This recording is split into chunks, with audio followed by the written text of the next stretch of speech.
All right, so for my tutorial, I am going to be doing poly painting, which I just find is a fun way to add some life to your model and bring some characterization to it through the different details that you want to add. To get started, I'm going to make sure that I'm in draw mode. I'm going to make sure that this little guy on here is turned on so that way I can see the colors that I'm adding. And then I'm going to jump right in. So I'm going to go right over to the gradient little panel over here. My gradient is turned off because I'm just going to want a solid color for my base. This is going to work more as like a preview. So you can check it out and see what you're looking at. I know it's not going to show up on your model just yet, and that's what we're going to get into. So to get it to go onto your model, you're going to go up to color, fill object, and now your object is going to be that one beautiful base shade. Usually if you have different sub-objects, each sub-object you're going to have to color differently. I just have one sub-object today just because this is a polysphere that I worked off of to build one character face. So there, I didn't really add a lot of subtools to it when I first started. Another thing I want to keep in mind too is the RGB intensity. If your intensity is going to be a little less and you put the color and color fill, it's going to become a little lighter for your object. But then the rest of your colors as well are going to look a little lighter. Sometimes. So he's not really changing color right now, which is super cool, but we don't want the rest of our intensity of our different colors that we're picking to go down.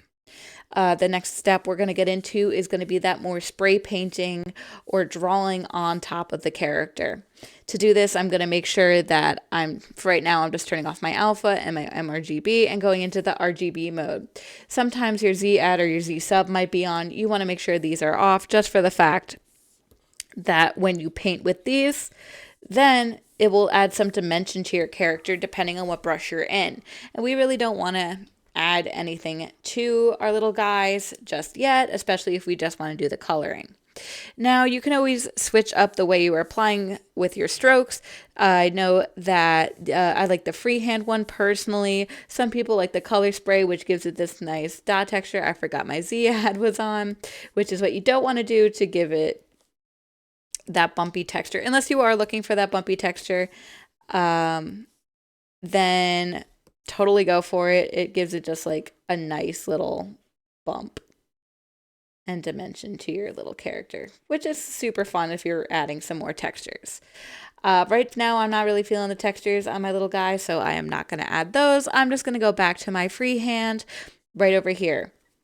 Make sure I'm going to be turning off that Z ad now, and I'm going to go and select another color. For today, I'm just going to do a quick little fill of the eyes. I'm just zooming in, hitting that plus button on my keyboard. I'm going to lower my brush size because I don't need it to be that big. Awesome. And now that I'm in that RGB mode and I made sure that my intensity is up and I made sure this little guy is on, I should be good to just start painting right on my object. Now this one is just not going to be a full painting of an object just because no one really has the time for that right now. But just as a way to get started and learning these different brushes, which I find super cool. I always like to go in and then add some like darker elements to give him some shadows. I know he's not going to be super well painted just because of the fact that he is more of a matte character right now. And so he might not be coming out perfect, but it's all right. It's the fun that counts, which I find super cool. Awesome. Just going to give him some pupils. They're both looking in different directions, which is super fun. Not on purpose, but it's super fun.